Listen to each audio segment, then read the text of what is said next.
नमस्कार दोस्तों, स्वागत है आपका अपने YouTube चैनल कौस्तु की क्लासेस में।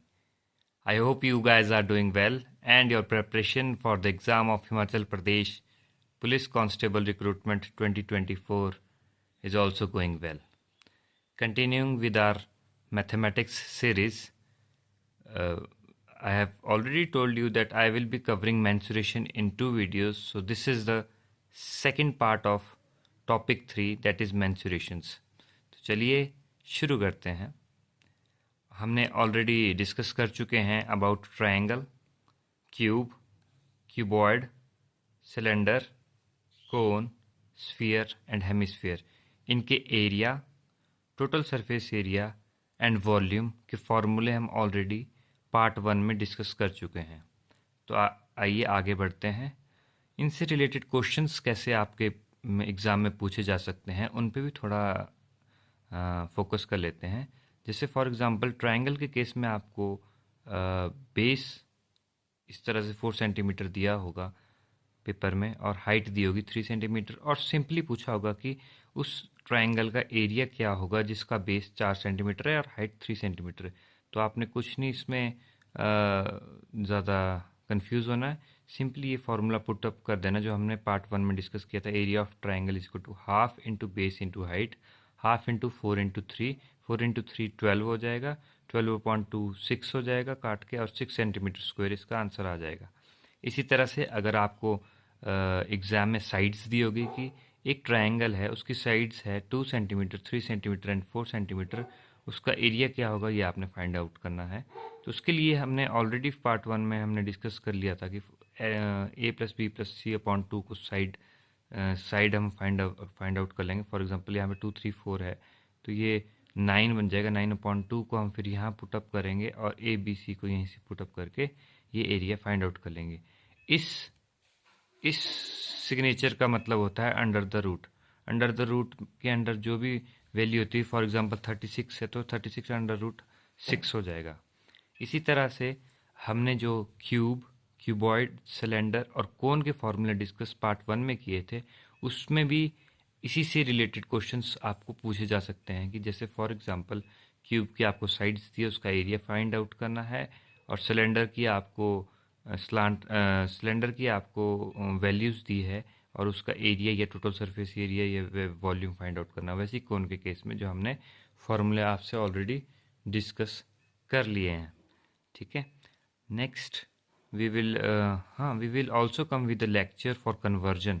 ये क्योंकि ये बहुत ही ज़रूरी है। जैसे आपके पेपर में ऐसा भी हो सकता है कि जैसे यहाँ पे हमने बेस दिया था 4 सेंटीमीटर, ये मीटर में होता और हाइट सेंटीमीटर में होती, तो उसको एक ही यूनिट में कन्वर्ट करने के लिए किस तरह से करते हैं, इसके लिए हम एक डिफरेंट लेक्चर आप लोगों के लिए लाएंगे, ताकि अगर इस तरह के भी क्वेश्चन आपके एग्ज़ाम में आए तो आप इजीली उनको कर पाए। समझ गए किस तरह के क्वेश्चन? जैसे फॉर एग्जांपल बेस हमें 4 मीटर दिया है और हाइट 3 सेंटीमीटर दी है, तो उसको सेंटीमीटर या मीटर में कन्वर्ट करने के लिए क्या करना होगा वो हम एक डिफरेंट वीडियो में करेंगे।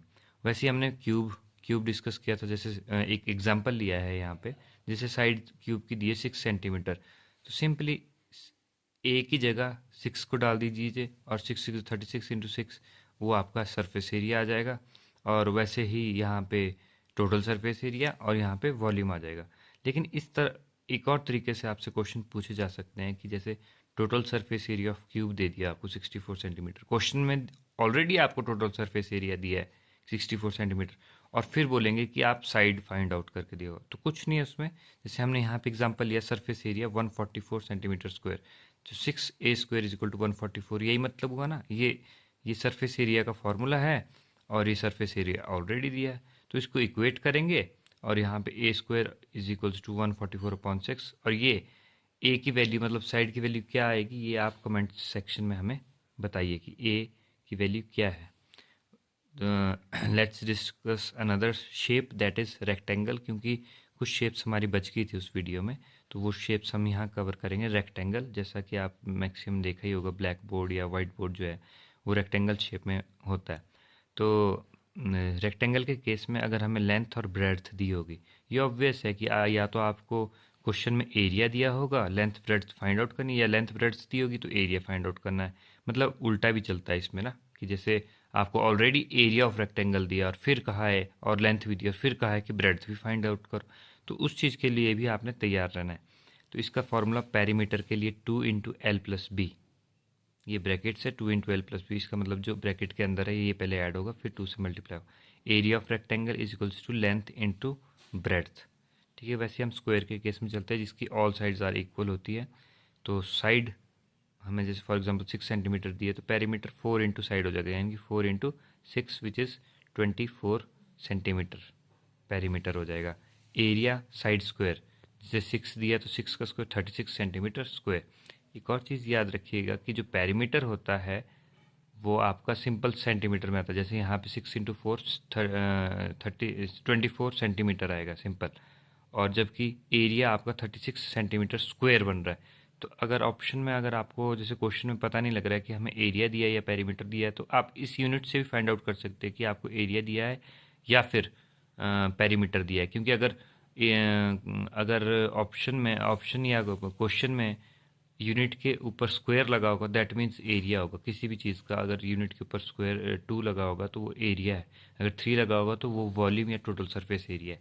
ठीक है, ये भी थोड़ी छोटी छोटी ट्रिक्स होती है जो आप ध्यान रख सकते हैं। सर्कल के केस में आते हैं। सर्कल के केस में हमेशा हमें रेडियस दिया होता है, R stands for radius. Radius हमेशा दिया होगा या डायामीटर दिया होगा, डायामीटर या रेडियस दिया होगा। डायामीटर रेडियस का डबल होता है, या बोले radius is equals to diameter upon 2, diameter का आधा जो होता है वो रेडियस होता है। ठीक है, तो पेरीमीटर ऑफ सर्कल हम 2πr के फॉर्मूले से फाइंड आउट करेंगे। एरिया ऑफ सर्कल हम πr² के फॉर्मूले से फाइंड आउट करेंगे। पाई की वैल्यू 22/7 और 3.14 होता है, तो इसकी वैल्यू मिल गई। ये 2 ऑलरेडी है, आर हमें गिवन दिया होगा, तो हम पेरीमीटर फाइंड आउट कर सकते हैं या एरिया फाइंड आउट।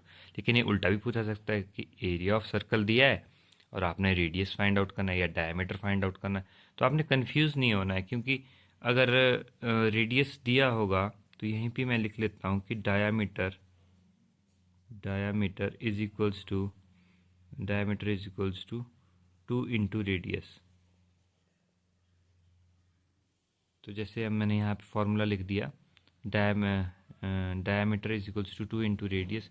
तो अगर आपको रेडियस दिया है और डायमीटर के तो इसको सिंपली 2 से मल्टीप्लाई कर दीजिए रेडियस को, वो डायमीटर आ जाएगा। ठीक है, मतलब डायमीटर जो है रेडियस का डबल होता है बस सिंपली। ठीक है, पैरेललोग्राम की शेप इस तरह से होती है। प्रॉपर्टी ये होती है कि इसकी कोई भी 2 साइड्स इक्वल होगी, या तो ये इक्वल होगी या ये इक्वल होगी, चारों नहीं इक्वल होगी। चारों अगर इक्वल होगी तो वो स्क्वायर बन जाता है, बट उसकी 2 साइड्स इक्वल होगी, कोई भी 2 साइड्स, तो वो पैरेललोग्राम रहता है। हाइट और ब्रेड्थ हमें दी है तो एरिया फाइंड आउट करेंगे ब्रेड्थ इंटू हाइट से। So with this we have covered almost all the shapes and their perimeter and area जो आपको पेपर में पूछे जा सकते हैं, वो हमने ऑल काफ़ी मतलब मुझे लगता है कि 100% ही कवर कर लिए हैं। फिर भी अगर कोई बचा होगा तो we will cover that shape and its properties in some other video, but in this topic ये तो डेफिनेट है कि आपको 2 या 3 क्वेश्चन इस टॉपिक से, मेंसुरेशन के टॉपिक से पढ़ेंगे ही पढ़ेंगे। तो इट्स वेरी इंपॉर्टेंट कि आप अलॉन्ग विद लर्निंग दीज फार्मूले, लर्न तो करने फार्मूले, लेकिन लर्निंग के साथ साथ आप इन इस टॉपिक के जो क्वेश्चंस है वो प्रैक्टिस ज़रूर कीजिएगा, क्योंकि practice is very much important in mathematics. वो चाहे टॉपिक जो मर्जी हो, लेकिन प्रैक्टिस बहुत ज़रूरी है। तो I hope you guys are doing practice and learning what is to be learned and practising what is to be practised. क्योंकि at the end of the day आपका हार्डवर्क, आपकी मेहनत, आपका कमिटमेंट, आपका पैशन ही काम आएगा आपको एग्ज़ाम थ्रू करवाने में। ठीक है, तो with this also I want to say कि आपकी ग्राउंड की तैयारी भी आई होप अच्छी चल रही होगी, और along with written. And I assure you that on this channel we will cover each and every aspect of the syllabus of Himachal Pradesh police constable recruitment 2024 as I have promised already. But I hope you guys practice a lot, especially mathematics. जिनका mathematics थोड़ा week है वो भी practice करें, जिनको लगता है कि उनकी मैथमेटिक्स स्ट्रेंथ है वो भी प्रैक्टिस करें, क्योंकि बिना प्रैक्टिस के mathematics is like kheer without sugar. तो उस तरह का काम मत कीजिएगा कि आपने फॉर्मूले याद कर दिए और प्रैक्टिस नहीं की। प्रैक्टिस ज़रूर कीजिएगा। विद दिस आई से गुड बाय एंड जय हिंद।